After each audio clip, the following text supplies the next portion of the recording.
Jesús los bendiga y los llene con su Santo Espíritu. Mi nombre es Anthony. Y hoy les traigo el tema.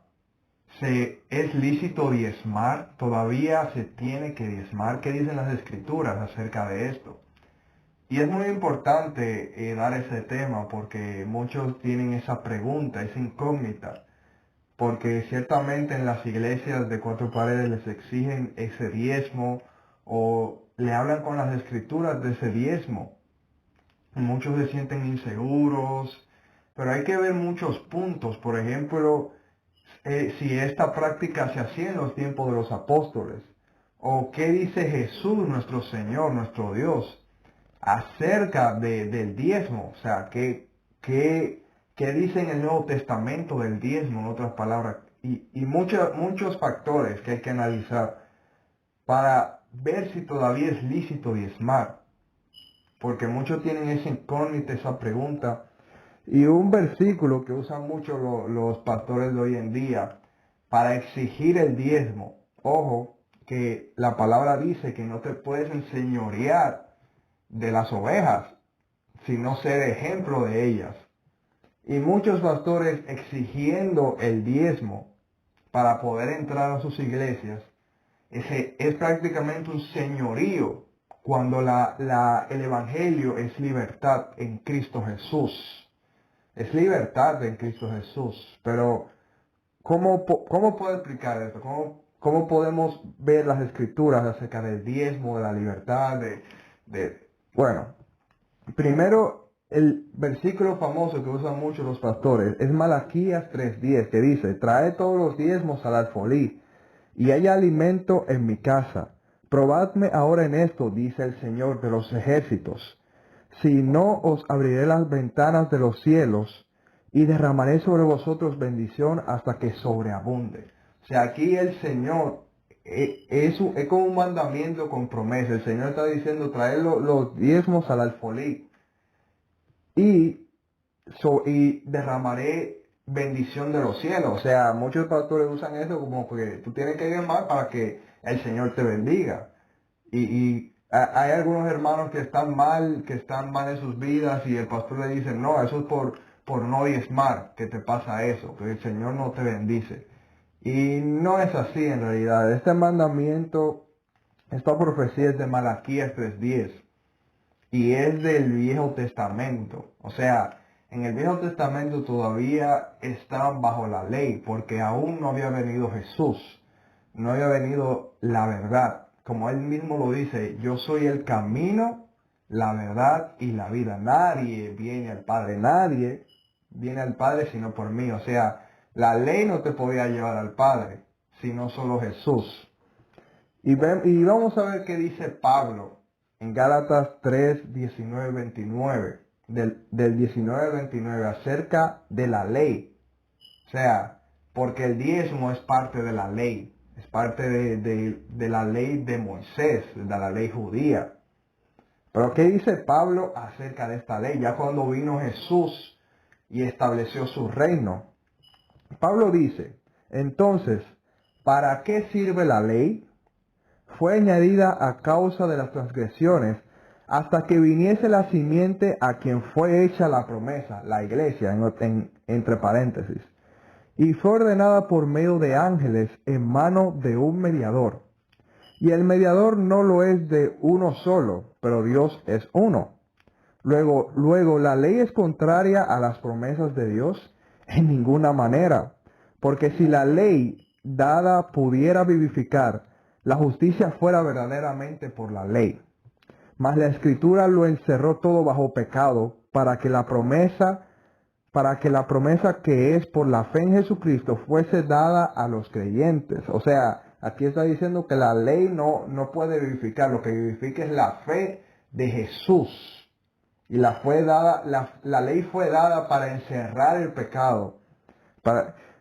Pero antes que viniese la fe, estábamos confinados bajo la ley, encerrados para aquella fe que iba a ser revelada en un futuro, que es este.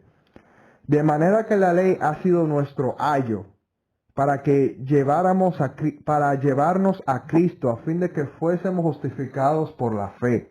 O sea, un ayo, ¿qué es un ayo? Un ayo es una persona que se encarga de un príncipe desde su niñez. No es un maestro, sino una persona que se encarga de corregirlo, de enseñarle la buena conducta, de decirle no hagas esto, compórtate de esta manera, compórtate de esta forma. Eres un príncipe, tienes o sea, él te va moldeando para que tú sirvas como rey, para que tú sirvas como príncipe. Eso es un ayo, es como una niñera, pero que está contigo 24 horas y se encarga de corregirte, se encarga de que tú vayas de esta manera bien. Pero no es un maestro, no es un maestro que te va a enseñar, por ejemplo, de la naturaleza, de esto, que lo otro. No, es como alguien que como un padre, se puede decir, un padre que te corrige, que va siempre, o sea, hace esa tarea, hace esa función. Y ese es el ayo. O sea, la ley, dice Pablo, que era como un ayo para llevarnos, para que cuando se manifestase Jesús, eh, pero, o sea, como dice aquí, a fin de que fuésemos justificados por la fe, a fin de que cuando viniera Jesús fuésemos justificados por la fe en Él, y ya la ley se fuera atrás, por así decirlo. Entonces dice en el 25, pero venida la fe, ya no estamos bajo el ayo, pues todos sois hijos de Dios por la fe en Jesucristo. O sea, por la fe en Jesucristo, no por la ley, no por la ley de Moisés. Porque todos los que habéis sido bautizados en Cristo, de Cristo estáis revestidos. Y ya no hay judío ni griego, no hay esclavo ni libre, no hay varón ni mujer, porque todos vosotros sois uno en Cristo Jesús. Y si vosotros sois de Cristo, ciertamente el linaje de Abraham sois y herederos según la promesa. O sea, ya no estamos bajo la ley, sino que somos de Cristo. La ley no se puede enseñorear de nosotros. ¿Y qué pasa con la ley? ¿Qué pasa con el diezmo? Que el diezmo es un mandamiento de la ley. O sea, el diezmo, la ley es espiritual.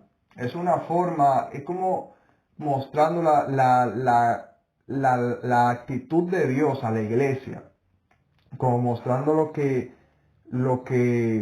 como una esencia, como la ley es como la carne, pero para que la carne tenga vida, necesita del Espíritu. O sea, ¿cuál Espíritu? Necesita del Espíritu de Dios para que la ley tenga vida. Y si no sometemos la ley bajo el Espíritu, estamos en muerte, la ley se enseñorea de nosotros, y no es así. Pablo dice que somos vivificados en Cristo Jesús, no bajo la ley, sino bajo la autoridad de Cristo. O sea, esa es la libertad que tenemos. Esa es la libertad que tenemos. ¿Y cómo podemos ver a Jesús? O sea, ¿qué dijo Jesús? ¿Qué ley pudo dar nuestro Señor acerca de dar diezmo, acerca de dar ofrenda? Pero ¿qué dice nuestro Señor Jesucristo? Aquí podemos ver en Mateo capítulo 5, del 38 al 44. Dice, oísteis que fue dicho, ojo por ojo y diente por diente. Pero yo os digo, no resistáis al que es malo. Antes a cualquiera que te hiere en la mejilla derecha, vuélvele también la otra. Y al que quiera ponerte a pleito y quitarte la túnica, déjale también la capa. Y cualquiera que te obligue a llevar carga por una milla, ve con él 2. Al que te pide, dale. Y al que te quiera tomar de ti prestado, no se lo rehuses. Oísteis que fue dicho, amarás a tu prójimo y aborrecerás a tu enemigo. Pero yo os digo, amad a vuestros enemigos, bendecid a los que os maldicen, haced bien a los que os aborrecen y orad por los que os ultrajan y os persiguen. O sea, esto yo lo veo más que un diezmo. Yo lo veo mucho más que un diezmo. O sea, el Señor nos pide que al que nos pide que demos. ¿Qué demos? Lo que tú tengas en ese instante, lo que tú puedas dar en ese instante, no es un diezmo, sino que el Señor te pide mucho más, o sea, amar a tu enemigo. Eso es, wow, eso es tremendo y es poderoso también. O sea, el Señor Jesús, si vemos la vida de nuestro Señor, la vida de nuestro Señor no fue solamente, no fue un diezmo. Nuestro Señor dio todo, dio la vida. Nuestro Señor Jesús no vivía ni siquiera en casa. Y todo, y te apuesto que todo lo que entraba en su bolsa, que la administraba Judas Iscariote, era dado a los pobres. Era dado a los pobres. Y él trabajaba en la obra prácticamente cada día. Prácticamente todos los días. Hacía milagros, sanaba enfermos. O sea, nuestro Señor no dio un diezmo, nuestro Señor dio la vida completa al servicio de la obra, al servicio del templo. Y es que verdaderamente el diezmo, si lo vemos en Deuteronomios 26, del 10 a 14, el diezmo era dado a los levitas, era dado al huérfano, a la viuda, a los necesitados. O sea, el diezmo era para aquellos que era el pueblo de Dios en ese momento. Y asimismo es una imagen espejo de lo que es hoy, de que ese diezmo, esa parte que tú apartes para el Señor, sea dado para el servicio de los hermanos, para el servicio de la iglesia. Y eso lo podemos ver en Hechos capítulo 4, del 32 al 37, que dice, y la multitud de los que habían creído de un corazón y un alma, o sea, esto era cuando en los tiempos de los apóstoles, en Hechos, y ninguno decía ser suyo propio nada de lo que poseía, sino que tenían todas las cosas en común. Y con gran poder los apóstoles daban testimonio de la resurrección del Señor Jesús, y abundante gracia era sobre todos ellos. Así que no había entre ellos ningún necesitado, porque todos los que poseían heredades o casas las vendían y las traían el precio de lo vendido, y lo ponían a los pies de los apóstoles, y se repartía a cada uno según su necesidad. Entonces José, a quien los apóstoles le pusieron por sobrenombre Bernabé, que traducido es hijo de consolación, levita, natural de Chipre, como tenía una heredad, la vendió y trajo el precio y lo puso a los pies de los apóstoles. O sea, hermanos, aquí todos se pusieron en común acuerdo y vendían sus propiedades y suplían sus necesidades. Aquí vino un levita llamado José, que era por sobrenombre Bernabé, era un levita. Y hasta ese levita tuvo que dar, no que tuvo que dar, sino que de su corazón vendió su propiedad y la puso a los pies de los apóstoles. O sea, aquí ya no vemos un servicio al templo como el tiempo de Aarón, sino que es un servicio al templo de Jesús, sino que es algo que viene de tu corazón para Dios.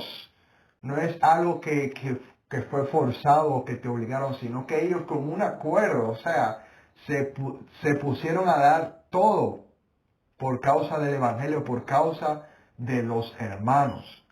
Ese es el servicio al templo, ese es el servicio según el orden de Melquisedec, porque ya no está bajo la ley, sino bajo la cobertura, bajo el Espíritu de Jesucristo.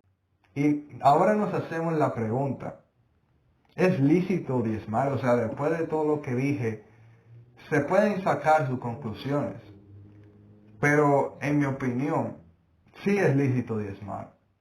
En mi opinión, tú eres libre para hacerlo. Yo no lo hago, yo no diezmo. O sea, yo no diezmo o sea, yo aparto algo en ocasiones para el servicio de los hermanos, para el servicio de aquel necesitado. Pero no específicamente un 10%, o sea, a veces más, a veces menos, y así sucesivamente. lo que el Señor me ponga para dar, pero lo hago de todo corazón, lo hago con amor, lo hago sin dudar lo hago, y eres libre para hacerlo. O sea, la ley de Jesús es libertad en Cristo Jesús. O sea, no una libertad para tú hacer lo malo o para tú pecar. Pero si quieres, si te propones a sacar un 10%, un 15%, un 20% de lo tuyo para darlo al servicio de los hermanos, es lícito. Eres libre en Cristo Jesús para hacerlo. Y esto lo dice Pablo en Colosenses capítulo 2, del 14 al 23. O sea, si tú quieres guardar el sábado, guárdalo. Si tú quieres guardar los días de fiestas de la ley, guárdalas. Eres libre en Cristo Jesús.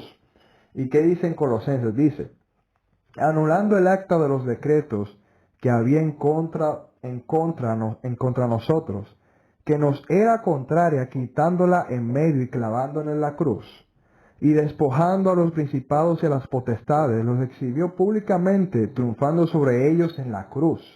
Por tanto, nadie os juzgue en comida o en bebida, o en cuanto a días de fiesta, luna nueva o días de reposo, o sea, el sábado, todo lo cual es sombra de lo que ha de venir, pero el cuerpo es de Cristo. O sea, que nadie os juzgue si guardas el diezmo, porque es sombra de lo que ha de venir, es una sombra. La ley es una sombra del tiempo venidero, del tiempo en que el Señor se va a establecer en la tierra. En conclusión, se puede diezmar. En conclusión, tienes la libertad de hacerlo, pero que sea para el servicio del templo, que sea para personas genuinas, que tienen una verdadera necesidad, que tienen un verdadero problema, porque muchos se lo dan a pastores que ni siquiera son esos pastores que dan la vida por las ovejas, que son lobos escondidos en pieles de ovejas. O sea, esos pastores que te exigen el diezmo, yo recomiendo no someterse a ellos, porque un pastor no se enseñorea de la ley, no se enseñorea de sus ovejas. El único pastor es Jesús, el único pastor por el que te tienes que someter es a Él, el único. Así que espero que le haya sido de mucha bendición. Que Jesús los bendiga y los llene con su Santo Espíritu. Bye bye.